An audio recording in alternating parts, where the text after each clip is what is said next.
sign me up for the Christian Jubilee.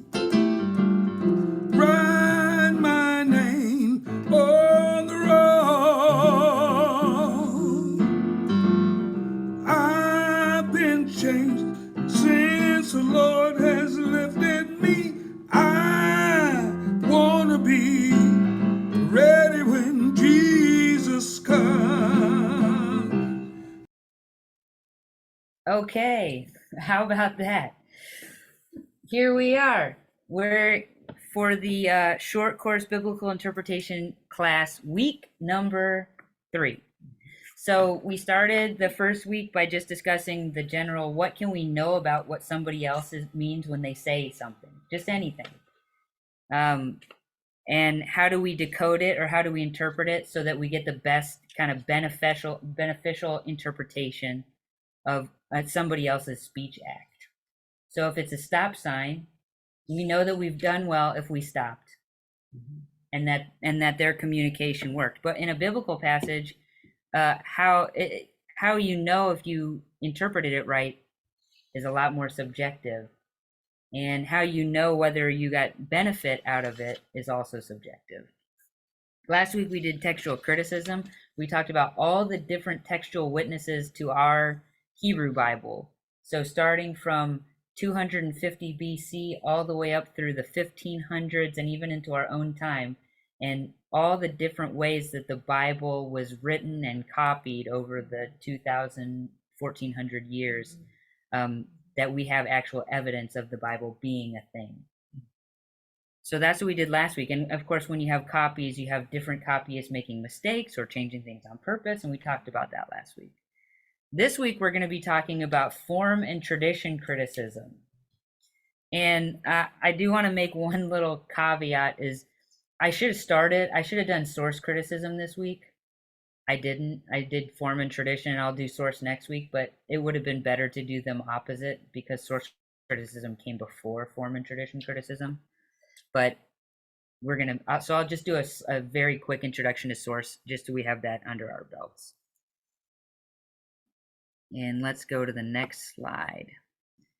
So we started our whole process with this Pierre Bourdieu, the logic of practice, and this is kind of our key to what we're actually trying to do with our way of interpreting the Bible, and that's there's only a perspective seeing, only a perspective knowing, and the more affects we allow to speak about one thing, the more different eyes we can use to observe one thing, the more complete will be our concept of this thing, our objectivity. Which is why we're looking at all the different ways that you can interpret the Bible, because if you just get stuck in one way, it might not be the best way to interpret a particular passage. So if you have multiple tools at your disposal when you're interpreting the Bible, then you can get more out of a particular passage or a particular book or the whole thing. Our quote for this week, and this will come up later, this is the priestly benediction from Numbers 6. It says, "The Lord bless you and keep you. The Lord make his face to shine upon you and be gracious to you. The Lord lift up his countenance upon you and give you peace." And there's a reason why I chose this one, like I chose last week's. Not one jot, not one letter, not one stroke of letter will be removed. So this week, and you'll see that I have a couple of these, 2 of these lines highlighted. We'll also talk about that. Let me let Vic in. All right, so our key terms for this week are Sitz im Leben, which is the German way of saying is setting in life, and what the Hermann Gunkel, who's the person who came up with this idea, what he really meant by that is what's the original setting. So not what's the original setting of when the person thought of a story, or when they wrote the story. We talked a lot about when they wrote the story last week with the texts, right? That we had writers who were writing texts and scribes who were copying text. This one, he wants to do is he wants to know what the original community was using these passages for. So he's going to try and say, what is the setting in life that this particular passage comes out of? The next key term is form/genre. And I've put those together because in form criticism, especially in tradition criticism to a certain extent, they don't really make a difference between form and genre. So the form, what they're talking about is what kind of text are we working with? So if you're looking at a biblical story, or if you're looking at a psalm, or if you're looking at a prophet, a prophetic writing, or if you're looking at one of the history books like Kings or Chronicles, if you're looking at the patriarchal narratives, if you see a poem in the patriarchal narrative, what they want to do is they want to separate those out into different kinds of writing. So they might say, this is a legend, or this is a myth, or this is a saga, or this is a poem. At least the Psalms, they might say, this is a communal lament poem, or they might say, this is a praise psalm. So like the last 5 Psalms are all hallelujah. So those are praise psalms. So that's what he's doing with form and genre. So he's saying, what's the form that the text takes? Chris, you Yes. talked about something last week about some of the books of the Bible are the Word of God, and some are, I think, canons or canonization. Oh, so yeah. So what we talked about last week is the difference between a canonical text Yeah. and a sanctified text. So one thing can be both canonized and sanctified. Okay. But if you'll remember what we said is, so we have a Western canon of literature, right? Okay. So War and Peace is in there, and Homer's Iliad is in there, and Milton is in there, and Dostoevsky is in there, Catcher in the Rye is in there. All kind that we have all these books that are in the Western canon, right? When you go to teach an English class, there's like a set number of books, and people say in Western culture, these are the books that we read, and we get something out of that, out of having these as kind of formulating our culture together.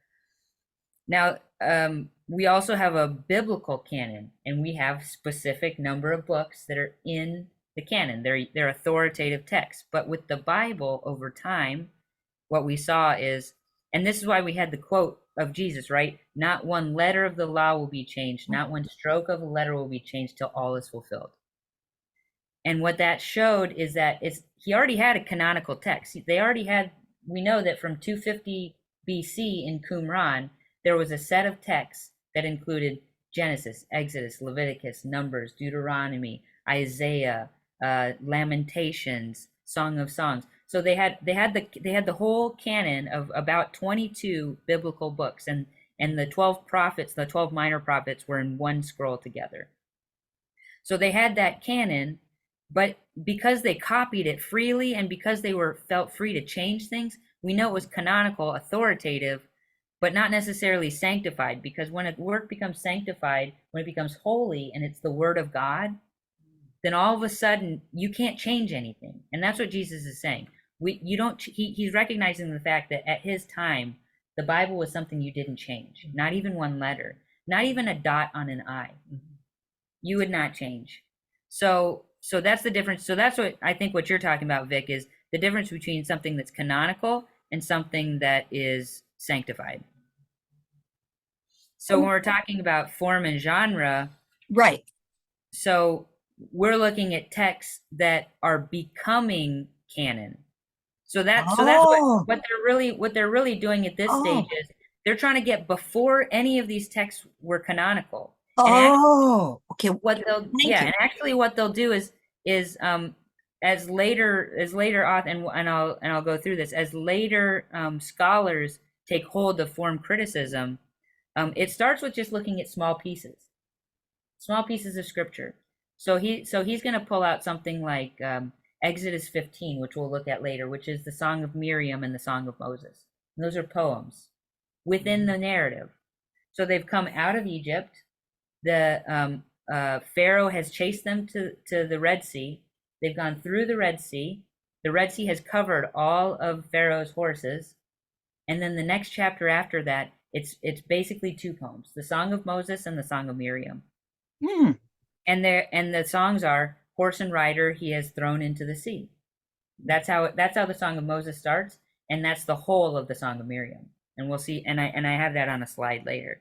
So what he's saying is, since this is a poem, the narrative came later. He's saying the poem had an original setting in life that and he for Gunkel, the originator of form criticism, he said the setting in life is the small family unit who's doing ritual activity. It's about their personal piety.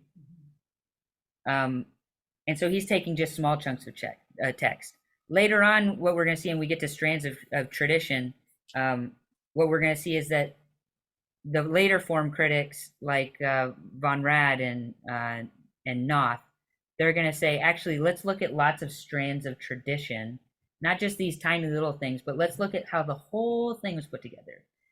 So this is from the late 19th century through the mid 20th century. Form criticism, tradition criticism, source criticism, all these things are coming out of Germany in the late 19th century and the early 20th century. And what they're really trying to do is describe how the Pentateuch was put together, the first 5 books of the Bible. Mm-hmm. How were they put together?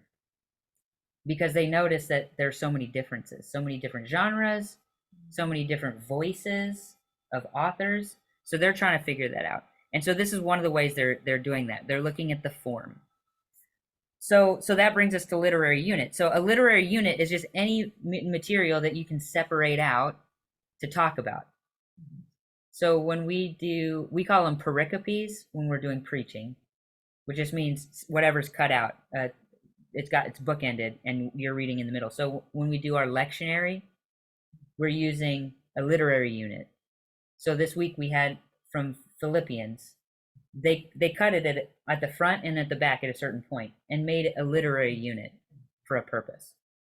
Either because they thought this is the beginning of a new genre, or they thought this is the beginning of a new story, or this is a new episode or a new parable.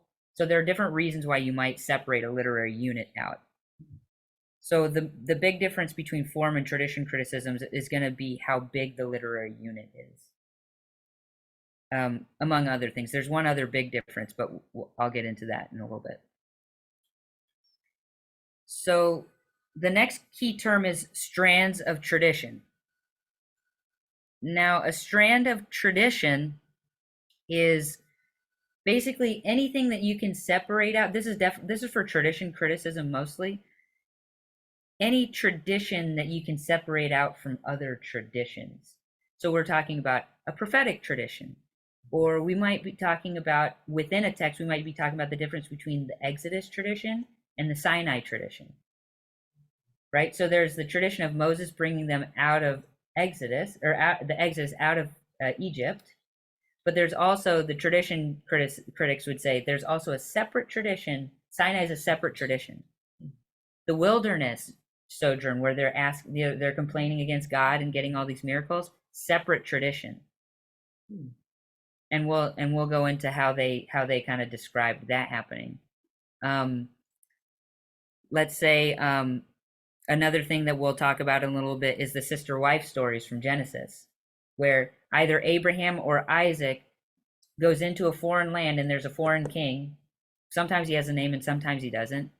And they try and pass their wives off as their sister because they're afraid that the king is going to try and kill them to take their wife, right? So my wife is beautiful. He's going to definitely try and kill me and take my wife. So I better just tell him that she's my sister. And then how that goes. So that happens 3 times in Genesis. Genesis 12, Genesis 20, and Genesis 26. So so what they say is that's a tradition.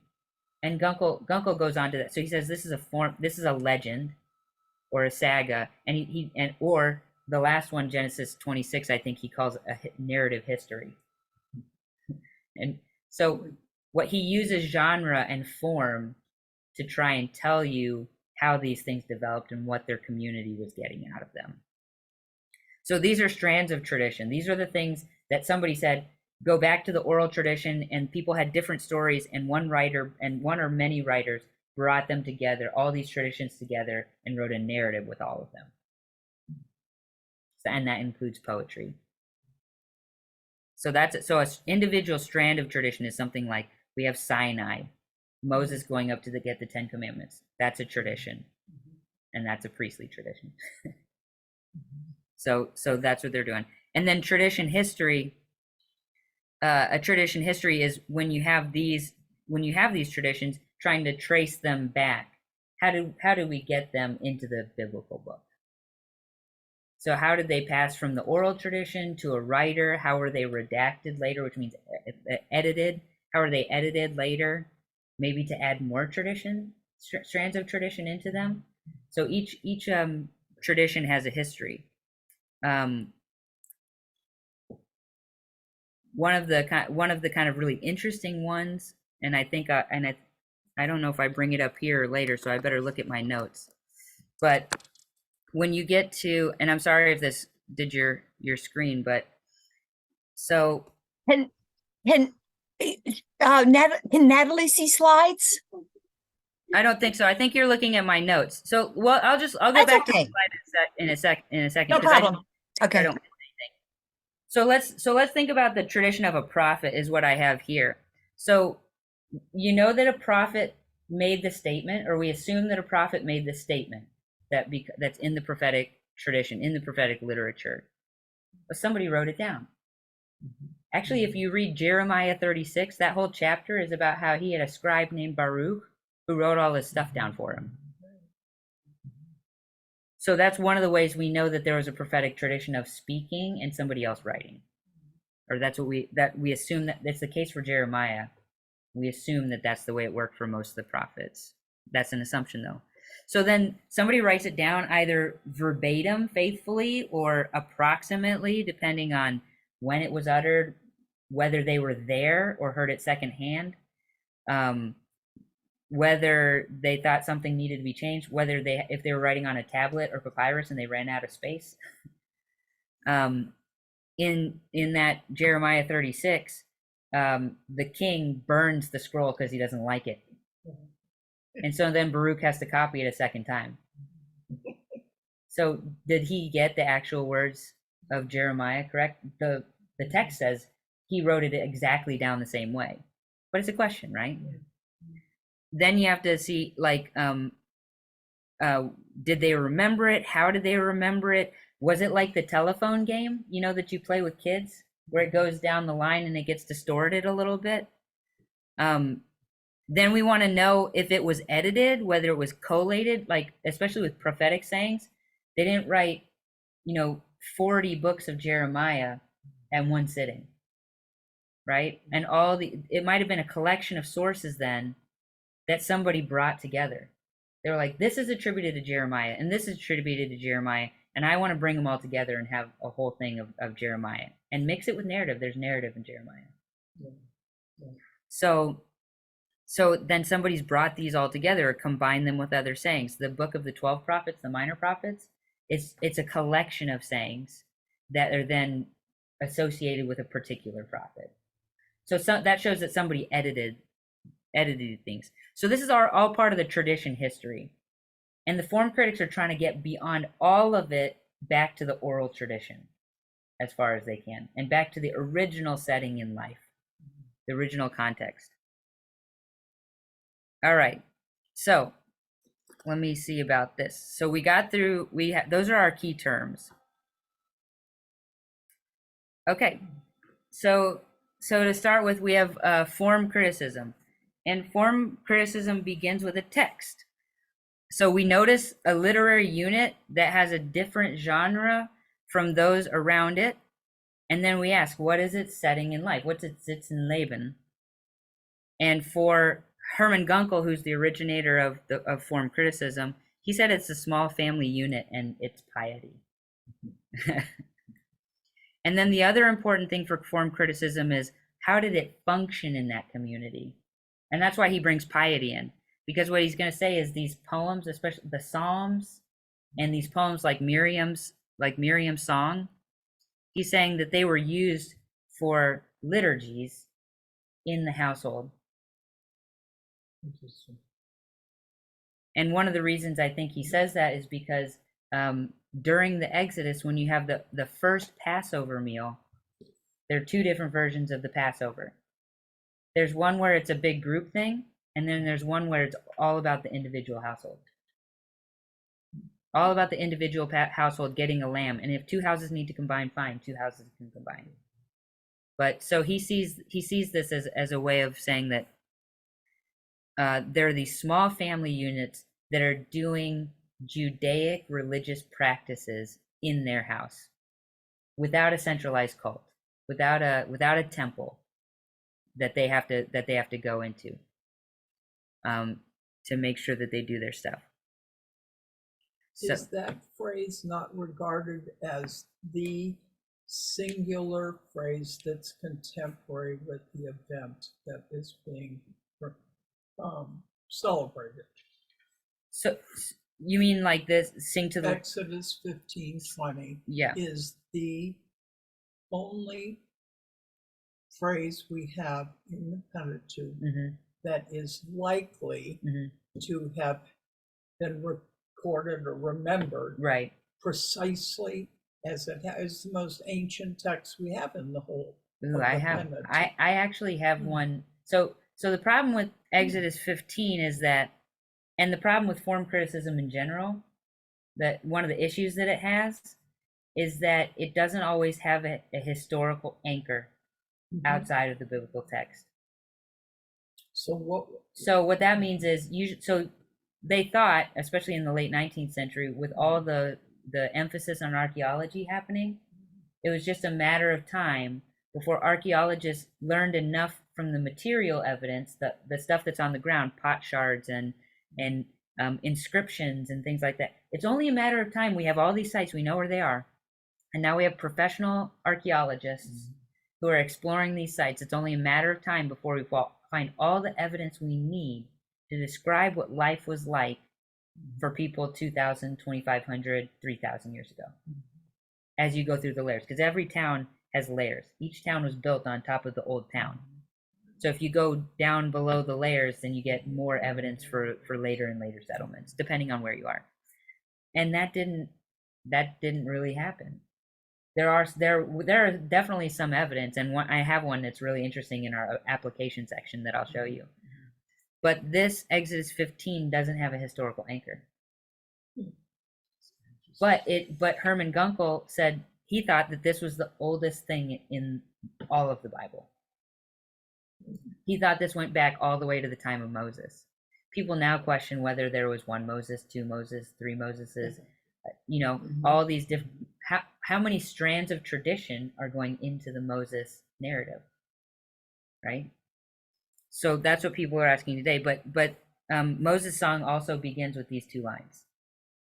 Let's just assume that he stole it from his sister. Good assumption.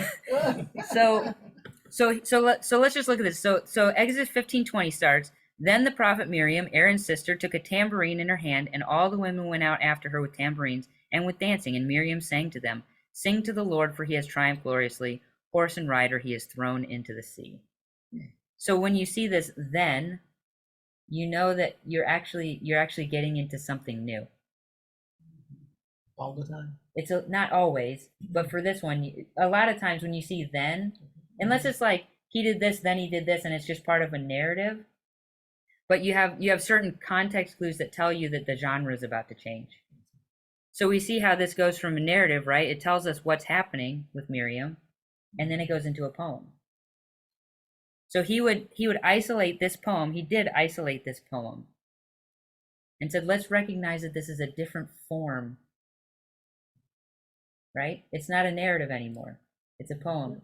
And so he thinks that he can look at this and say, the original audience, whether this goes back to all the way to Moses or not, an individual family that was a pious family and observing Hebrew religion at a certain time of the year, probably around Pesach, around Passover, which is our Easter, they would have used this in celebrating the Exodus. And they would have observed that in honor of their religious tradition, that they had been released from Exodus by God. So they're saying, so, we sing songs in church. So if 2,000 years ago, there was a narrative and there was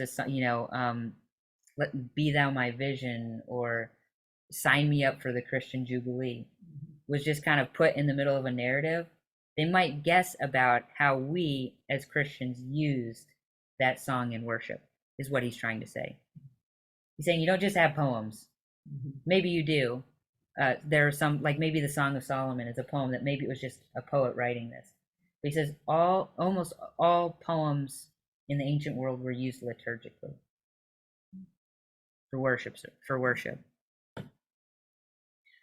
So that's how he does. He begins with it's just 2 lines, this tiny piece of text, and then he says, what is it sits in Laban, like who was using it, and then what was the function. So he would say this was a liturgical use of this song to celebrate the Exodus in some way, that the Exodus would have been celebrated religiously.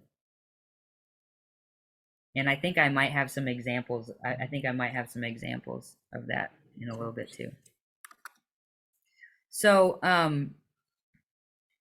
so just some examples from that I could come up just off the top of my head when we were thinking about a function modern times. So Psalm 122 is used at British coronation services. Psalm 23 is used at a lot of funerals, right? We've all been there for funerals.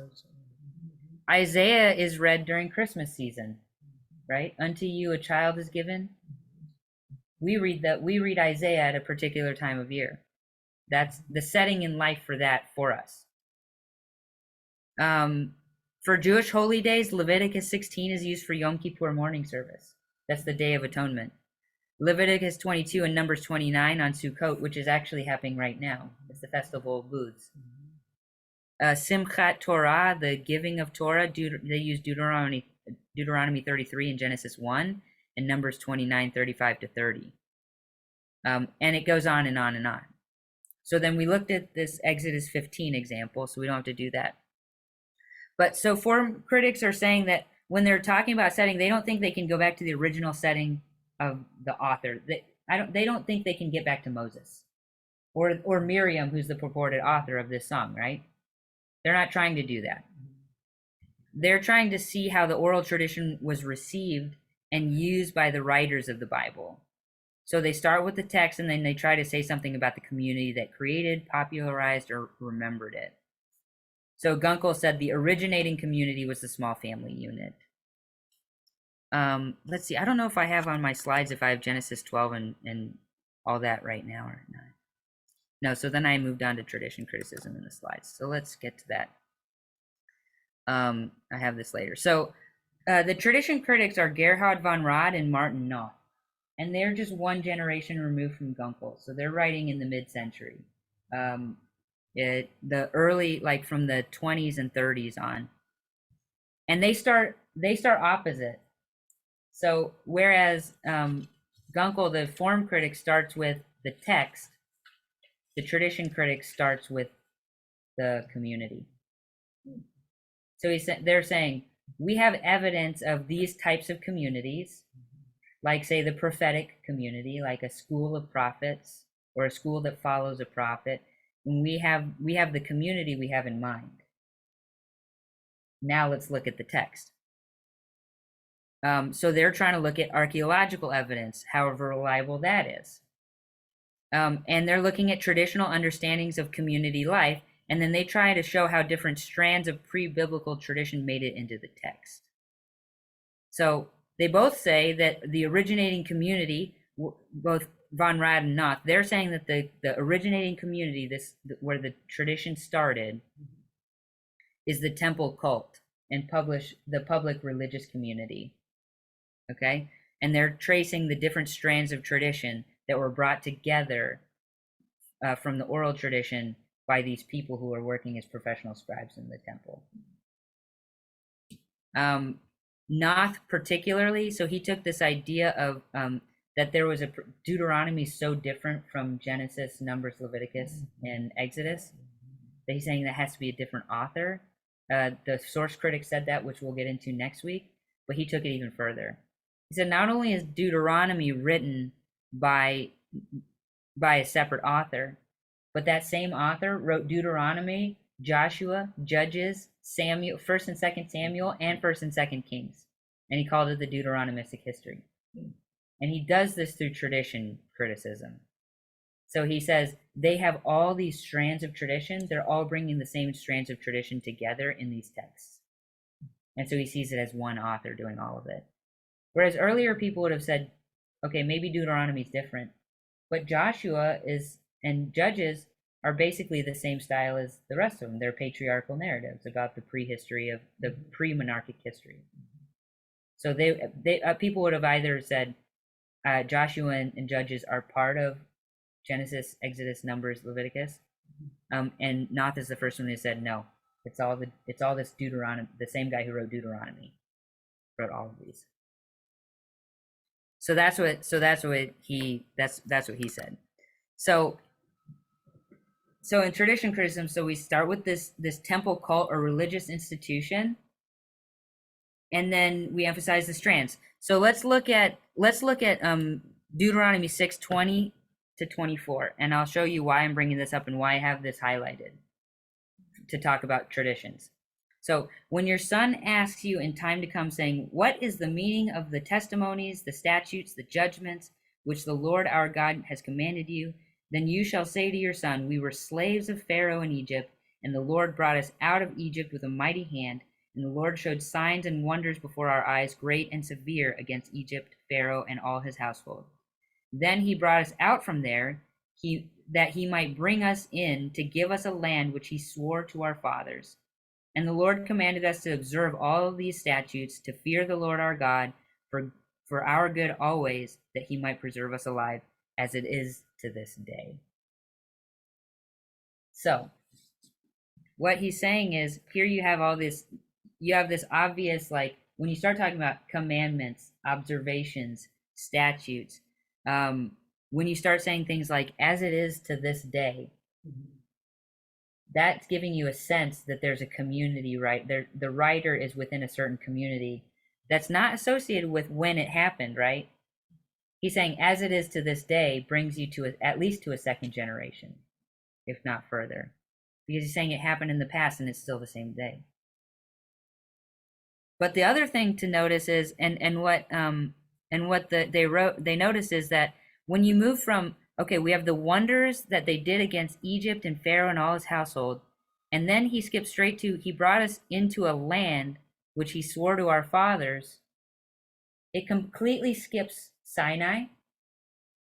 It completely skips all of the wilderness narrative. And so what he's saying is, for this author, those strands of tradition, the Sinai tradition and the wilderness tradition, were not part of his understanding of the story of the Hebrew people. And so that would have been those would have been two later strands of tradition that later authors combined in order to make the Exodus story. Do you see what his argument is? Yeah. So that's what he's saying. So the Deuteronomist doesn't have these combined together. And if you wanted to just check to make sure, Deuteronomy 26. So we see a similar thing. And now we have priests. So we know that we're in some sort of, if you have a priest, you have some sort of centralized worship. We're not talking about people worshiping at their homes anymore, are we? I mean, unless it's my house, and then it would be two priests. But when you start having priests, you have a religious system of some sort. So then, and this is a famous line. I mean, you have a temple too. You could have a temple, or you at least have a centralized location within a community where a priest is operative. But when so this could be just a community. They read it as a centralized cult. And there are other pieces of scripture that in Deuteronomy especially, and Chronicles really is the one, which is not Deuteronomistic. Chronicles and Kings overlap a lot, but they have a little bit of a different trajectory. in Chronicles really is like, this is the place where my name will, God says, this is the name where my place will, the place where my name will be forever. And that shows that, and that's like, the temple is the central location of all worship. You're not allowed to have priests, and Deuteronomy does also. They say like you're not allowed to have your own priest, which was the how most Canaanites lived. When you look at the archaeological evidence, you see households, little houses that are just with the rest of them, and you see a cult, like a shrine. And so you know there were like individual priests that somebody could come in and just get a prayer, or somebody could light some incense or something, and there would be a priest, and he ran his little like outfit from his house. And Deuteronomy is like, no. And Chronicles especially is like, no way. So here we say, so I'm going to go down to verse 7. Then we cried out to the Lord God of our fathers, and the Lord heard our voice and looked on our affliction and our labor and our oppression. So the Lord brought us out of Egypt with a mighty hand and with an outstretched arm, which we saw in Deuteronomy 6, right? With great terror and with great signs and wonders. He has brought us to this place and has given us this land, a land flowing with milk and honey. And so again, he skipped Sinai. He skipped the wilderness. And then we have this image, right? The land flowing with milk and honey. That's a strand of tradition that he did bring in. That wasn't in the Deuteronomy 6. So you could so these are the kinds of things. Even little phrases can be a strand of tradition. And then I love this. My father was it says in most translations, my father was a wandering Aramean. You know that, right? About to perish when we went down to Egypt. So that's about Joseph. Ostensibly, though it doesn't say his name. So even the Joseph tradition, that strand of tradition, this says like, oh, we have this idea that one of our forefathers went down to Egypt, but it doesn't name him. And Joseph, the term Joseph in Hebrew is related to the idea to add, or like like you might add to your flock or something like that. And what did Joseph do? He went down to Egypt, and he saved his family from the famine. So his name might just be associated. It might be an ideological association with what he did. So Deuteronomy doesn't use his name. So that's what they're talking about, strains of tradition. They're like, at some point there were all these things kind of hanging out there in the oral tradition, and everybody kind of knew, and all these different people got together and started bringing these strands together, and sometimes they brought them together differently. And so that's what they're looking at. All right, let's see. All right, so I just want to real quick talk about the limits of form and tradition criticism, because lots of people have said, well, this is very subjective. trying to pinpoint a non-archaeologically like founded verified community is very difficult. And especially the first one where Gunkel was trying to say it's the individual family unit and its piety. They're like, we don't know enough about what individual family units did or what their piety was like to be able to say that. So the first people were, so the people that came along in the 1970s, and then Angela Erisman I added in too. She's a parishioner at Redeemer and a biblical scholar, and she writes about these. She writes about these issues. So John Van Seters, his book came out in 1975. It's about the Abrahamic traditions. Rolf Rentdorf also came out 74 or 75. They came out about the same time. And so there are several people that were criticizing form and tradition criticism. So Van Seters, looking at the Abraham tradition, he says that there are no external anchors like we talked about. There's nothing that you could look at in archaeology that verifies that Abraham was a person. And that makes sense, because Abraham was what? A nomad. He's not situated in any one place and leaving artifacts for anybody to find. The only artifacts we have are the oral tradition, the stories about him. So that's one thing. Third person? Huh? And would those be considered third person? Yeah, because it's always Abraham did this, Abraham did this, Abraham did this. Now the later tradition, rabbinic tradition said that Moses wrote the first 5 books of the Bible, right? I saw it. Yeah. Even though some of them are about him, and then he would write in third person. Moses did this. Moses did this. But, I mean, I guess he's cool enough to speak in the third person. That was what the law of. But Yeah. Go ahead, Vic. well, but Jesus was real. There's historic evidence of Jesus. Right. So Jesus is living in a time where we have communities writing texts as things are happening. Okay. Writing them right afterward. In the case of somebody like Abraham, who's said to have been living in the 2nd millennium BC,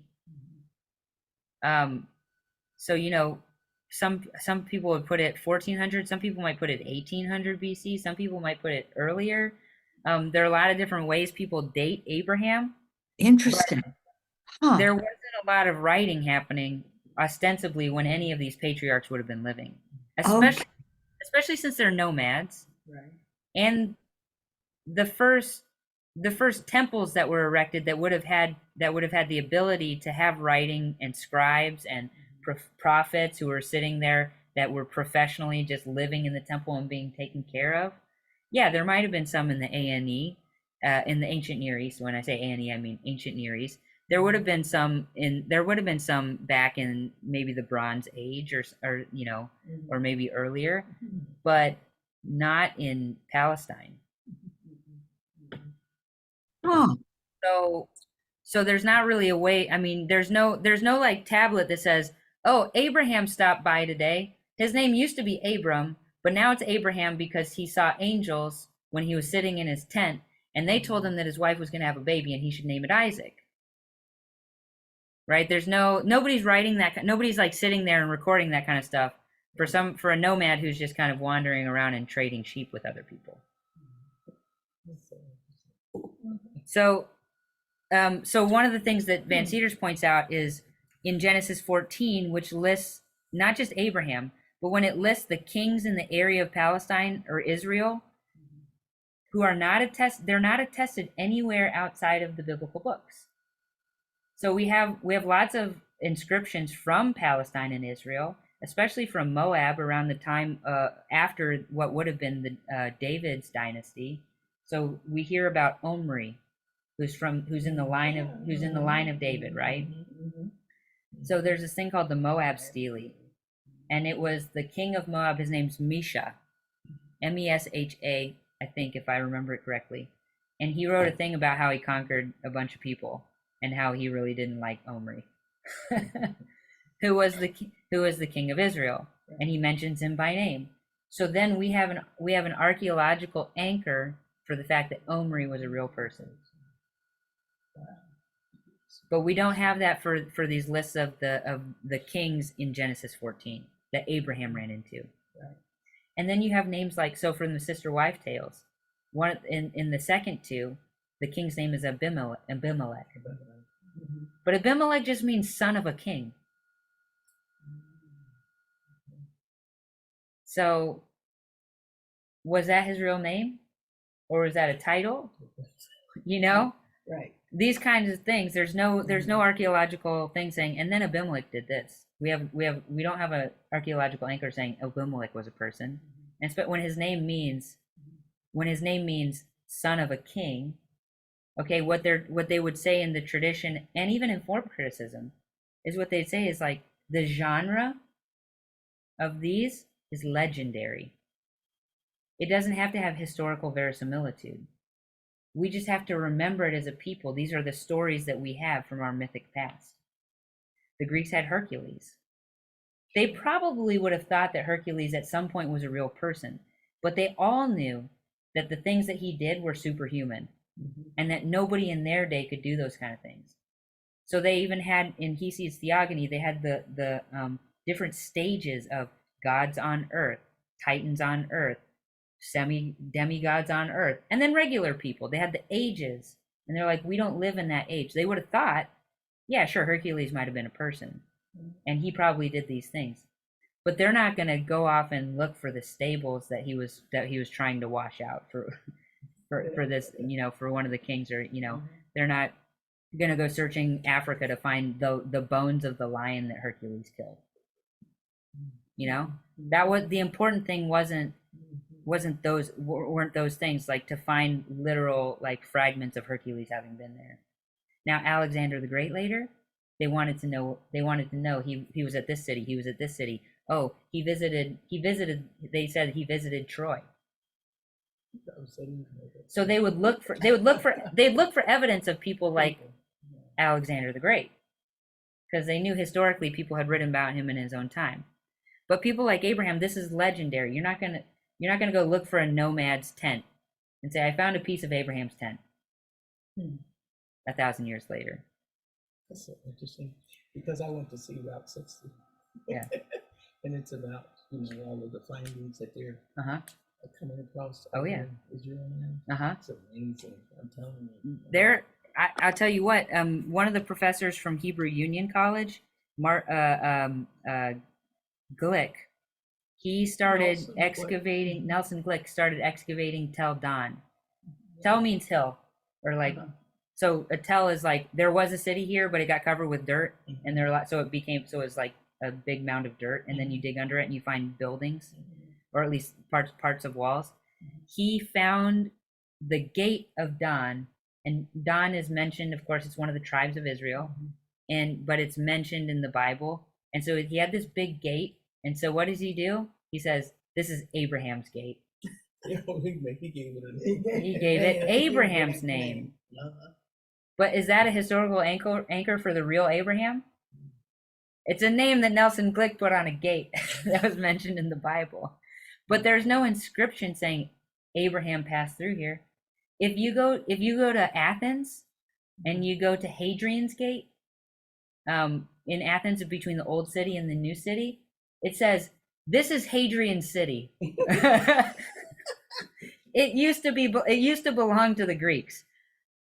And one side says, welcome to Hadrian City, blah blah blah blah blah. On the other side says, come back to Hadrian City, or something like that. So it has an inscription and so they call it Hadrian's Gate. And the historical record says that this Caesar that we know of, that we have specific dates for, that people are, Suetonius is writing about, and different Roman historians are writing about in the time. We know that he existed. We know that he took over Athens, and we know that he built a gate. And here are these like columns sitting that have been standing for the last 2,000 years, and everybody's always looked at it and said, "There's Hadrian's Gate."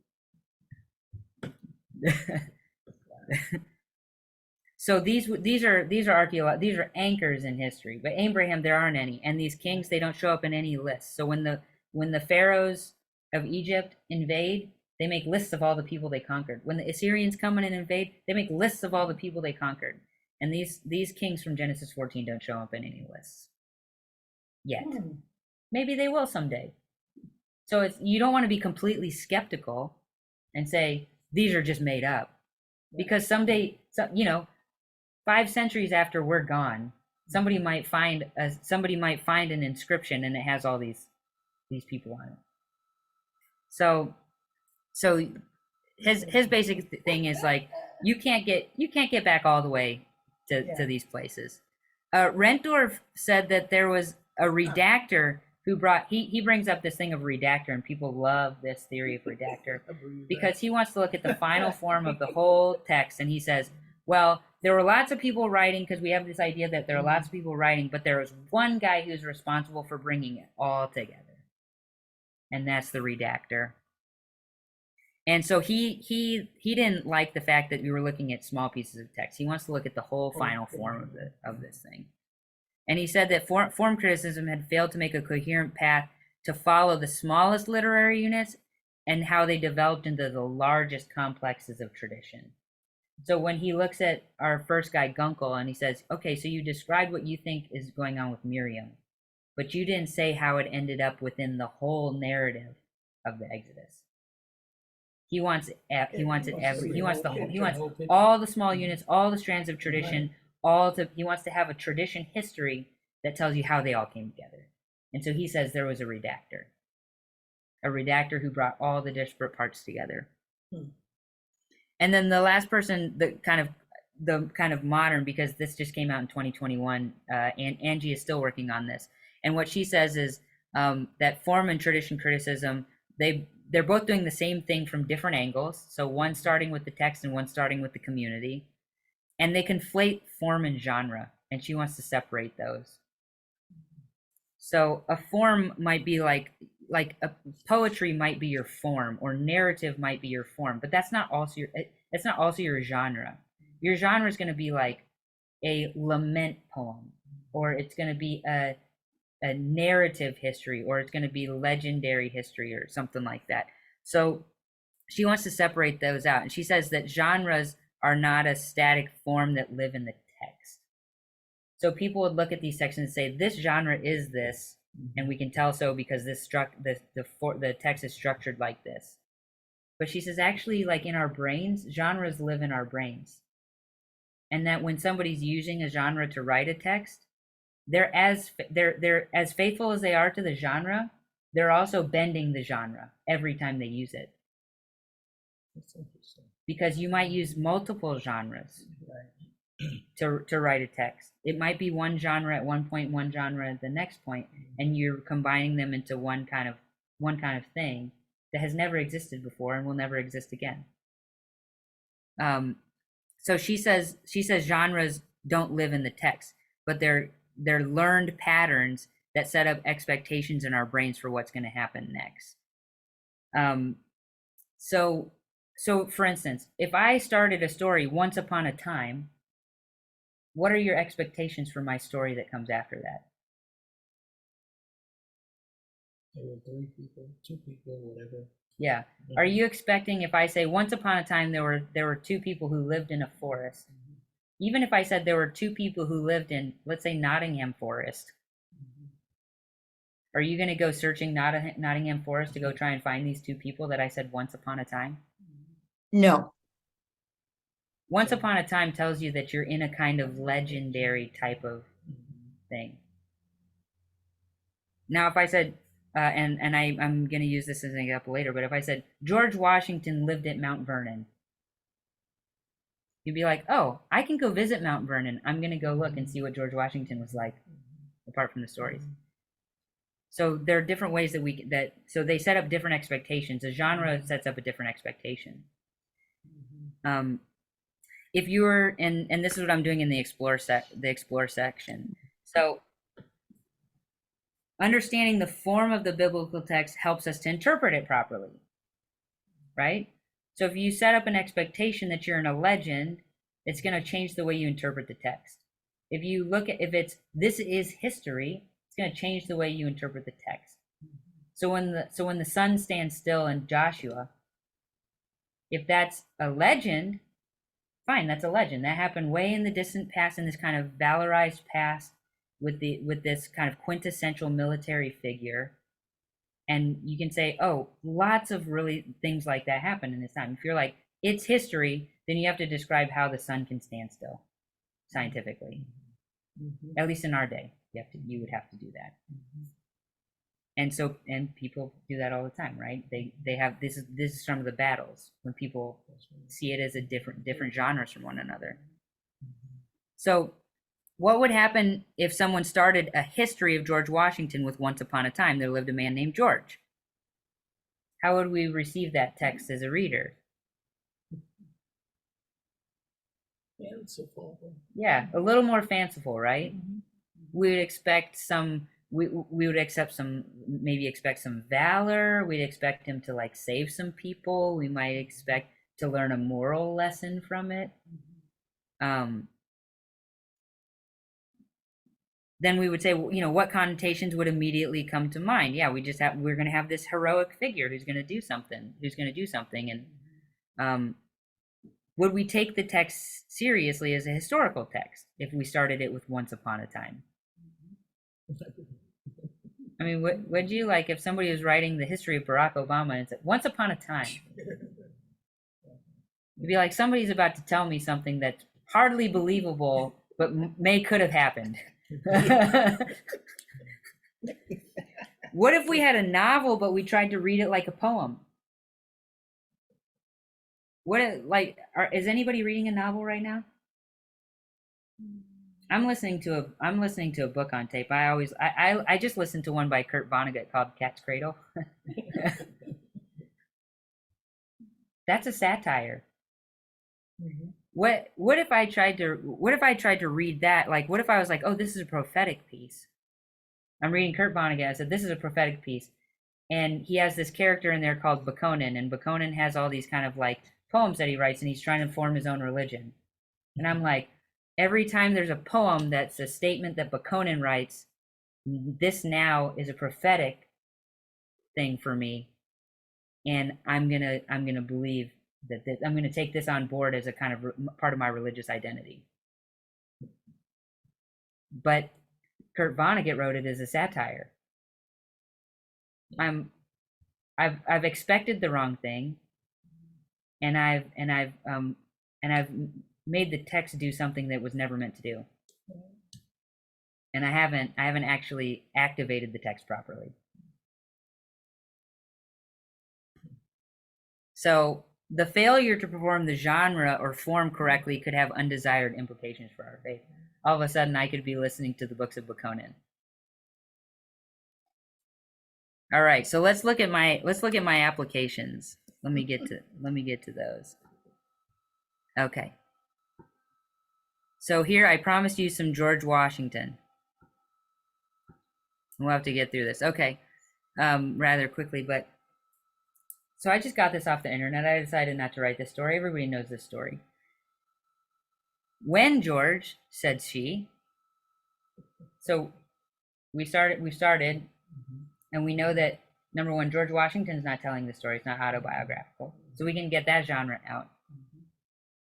And she is, whatever she's going to say is being reported to us. So we know it's not direct testimony from whoever is telling the story. We know it's a third person who's writing the story. So already we're kind of figuring out what are our expectations for this story. So when George, said she, was about 6 years old, he was made the wealthy master of a hatchet. It was his birthday present, and after receiving it, George's whole family sang to him, "Happy birthday to you, happy birthday to you, happy birthday, dear Georgie, happy birthday to you." He was, like most little boys, he was immoderately fond and was constantly going about chopping everything that came in his way. One day in the garden, where he often amused himself hacking his mother's pea sticks, he unluckily tried the edge of the hatchet on the body of a beautiful young English cherry tree, which he barked so terribly that I don't believe the tree ever got better of it. And we know this story, don't we? And his father comes in and says, "Georgie, did you do this to the tree?" But let's look at what his father says, because was really interesting.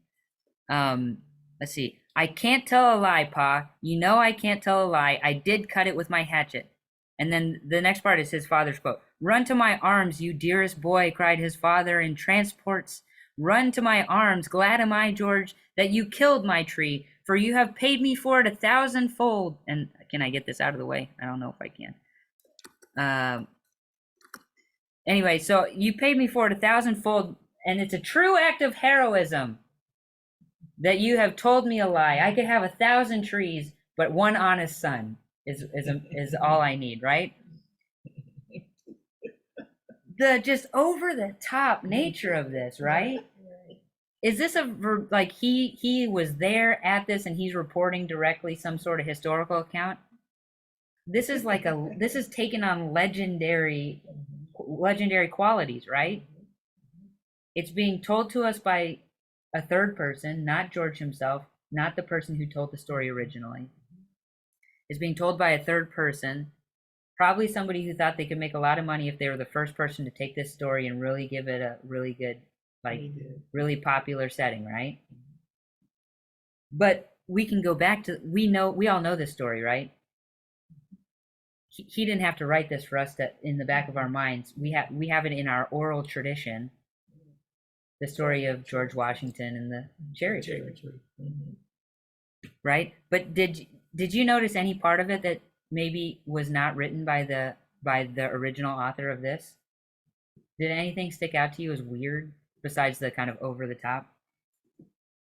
Or something that a form critic might look at? A poem or a song? I was surprised the father described it as, I thought he said he wanted to get rid of the tree. Does Oh, he I say don't know. that? Oh, see, so now you're bringing in another strand of tradition. So if somebody else wrote this story, they might bring in that piece from their part of the oral tradition. And that's how oral tradition works, is we all have the basic fundamental pieces, but we might add or embellish, or because of where we are or how we've heard it, or because of telephone game kind of things, we might get different strands of tradition that pop up. But did you notice this part where it says happy birthday to you? Did that strike anybody as weird? I wrote that. You did. I put that in. I just put it in the text. It's starting from, it was his birthday present, and after receiving it, George's whole family said, I wrote all that. And then all the way up to he was, like most boys, because I would usually do my verb before then. But then I did that, and then I looked and I was like, oh, it already says he was. But then I was like, I'm just going to leave it in just to make a point. Because as a later editor of this text, oops, I just did two things twice that only needed to be there once. And that's a clue that something weird might be going on. That there might be an addition here. Also, happy birthday wasn't written until, what, 1912, 1910? That's what I was sitting here thinking. I don't think of it. Yeah. See, but as a later author, if I didn't have the internet and could just go Wikipedia happy birthday real fast, Uh-huh. I might telescope that history. Mm-hmm. That's 110 years ago. So for me, 110 years or 250 years, it's pretty much the same to me, isn't it? Like, especially if I don't have the internet and I can't verify my facts. And it doesn't matter, right? Because what Gunkel might say is like, oh, here's this song, and this song, we know about this. The Sitzen Leben of this song is obviously, you would sing it the liturgical rite of birthday parties, right? And the individual family unit and its piety would deploy this song on certain occasions, right? For the celebration of somebody's birth. Now you could go all kinds of crazy places. You just say it's only for when God has a birthday, so they only sing it at Christmas. That makes sense. And I have no way of knowing, because all I have is the oral tradition and how it shows up in the story. What if I didn't have all the information about who wrote Happy Birthday song, and I have 2,000 years difference between me and them? All of a sudden I could say pretty much whatever I want about the community that it was in and how they used it. Because I know how it's used and you know how it's used, because we live in this culture and we use it a particular way. I even know the tune. And I know the Stevie Wonder version. All right, so that's enough of that one. I have a couple. I promised you a couple of really interesting things. Okay. So this, I'm just gonna say this one real fast. So when it comes to the New Testament, the most famous genre in the New Testament is parable. So we have parable of the sower, multiple parable of vineyard owners, all of them different. We had one this week, right, where the vineyard owner goes out and tells his sons to go out and work. Yes. This coming week, I think it's this coming week, we have the vineyard owner who sent a bunch of workers out to tell a foreman out to tell his workers, hey, you need to do the right thing, and they kill them. Right. And then he said, well, they're not going to kill my son. So he sends his son out and they kill him. Those are two different, but they're both vineyard, right? Vineyard workers. So there's this, and we have multiple parables about sheep and shepherds, parables of sons. We have the sons from this week who didn't go and do what they were supposed to do. We have the prodigal son. We have different kinds of sons. We have the parable of the Good Samaritan. Now, what kind of question might we ask if we didn't know the form or the genre of the parables? If you thought that they were sharing, like Jesus said these parables, right? Or ostensibly Jesus said the parables. That's how it's presented in the gospel writers. that Jesus had these parables and he was just spitting out game, right? So what if we took Jesus at his word and we started going like, okay, but what was the Samaritan's name? Or what town did the guy who got beat up by the robbers, what town was he coming from and what town was he going to? And you know, we could ask all kinds of historical questions about these parables. But then we're not actually doing the parables right, or we're not understanding them correctly. Because a parable is supposed to have verisimilitude, which means like it seems real. It seems like something that could happen, that people recognize as something that happens within their communities. But it's a story, the actual story is running alongside it, what he wants you to get from it. So the parable is not just about the action or the narrative of the story, and the narrative is not meant to be taken as history. It's meant to be taken as kind of fanciful story that teaches you a lesson. And if you tried to read it as history, you're not doing the genre right. All right. So here are the really, now you want to know the oldest verifiable texts in the Bible? It's the text we began with, Numbers 6. These are the they're called the Ketef Hinnom scrolls. There are 2 of them. They're made out of silver. They were rolled up. You can kind of see the ridges on them. They were rolled up, and they were found in burial caves in Jerusalem.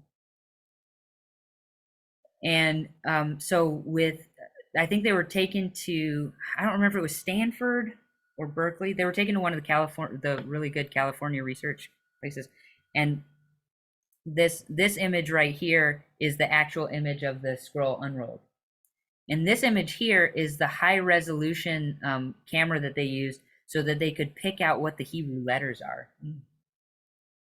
Now there are a couple things. They know that the date of these scrolls are from before the fall of Jerusalem to the Babylonians.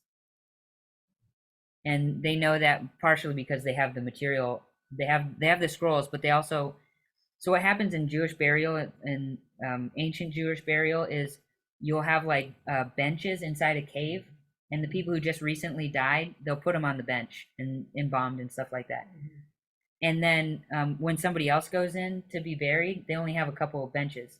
So they take the old benches, the old bones, which have now turned to bones and kind of decomposed, and they scoot them to the back of the cave with any kind of things that were with them, earrings, bracelets, pots maybe that were with them, anything that they had with them. And sometimes they just throw pots in there because it's just a refuse. It's a kind of garbage can. Or garbage can's not right because they treated them with respect. So that's, but there is a place there where you could collect things like bowls and stuff like that. And they would, so in the Bible when it says, and then he was gathered to his ancestors. So a lot of people think that's, so when you take the bones and you push them to the back of the cave, all the rest of the bones of all the people that were in that family are back there. So you're literally being gathered to your ancestors when the new person comes in. So these were found back in that, and so by dating the pots that were next to them, they know what era they came from. And by looking at the Hebrew text, so I don't know if you can see this, and I don't know if you know what Hebrew, like our Hebrew text looks like, the Masoretic text, but this is Paleo Hebrew. So it's slightly different. So the Hebrew that we have now is actually an Aramaic script. It's the official script of the Babylonian and Assyrian empires. And this is how Hebrew was written before that became kind of the standard across the so you might think of it as if you were in Japan, you could write Japanese words in English in the English like letters, or you could write them in the Japanese symbols. So that's kind of what's happening. So instead of being in the kind of like lingua franca, the spelling of kind of this kind of dominant spelling system, they're in the pre Paleo Hebrew spelling system. So, and they date that to the late 7th century or the early 6th century BC. So that'd be the 610s, 590s. Jerusalem fell in 586 BC to Babylon. So let's look at this. So the top line is broken, and it says Yahweh, right? So Adonai, the great, who keeps the covenant and graciousness towards those who love him and those who keep his commandments, the eternal. And I have some stuff for this. Then it says, blessing more than any snare and more than any evil. The redemption is in him, for Yahweh is our restorer. May Yahweh bless you and keep you, and may Yahweh make his face shine. And then the last line's broken. So actually we have two strands of tradition in this one text that go all the way before the fall of Jerusalem. And I'll show you those strands. So the first strand is this. It's the divine attributes of God. They show up in Exodus, Deuteronomy, Daniel, Nehemiah. And they show up multiple places in Deuteronomy. And other versions of it show up in the Psalms, show up in Joel, show up in Jonah, sorry. So this is a strand of tradition, showing mercy to thousands of them that love me and keep my commandments. And these all say the same thing.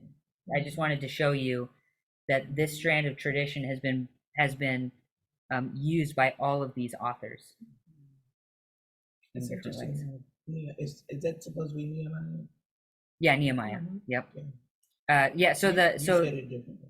Jewish Yeah. people call it Nehemiah. Nehemiah. Yeah. So Nehemiah.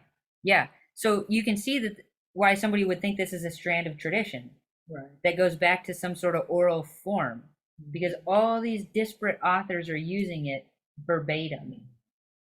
And so you would think maybe this is some sort of liturgical thing that people hear all the time. Like we say after canticles, we might say,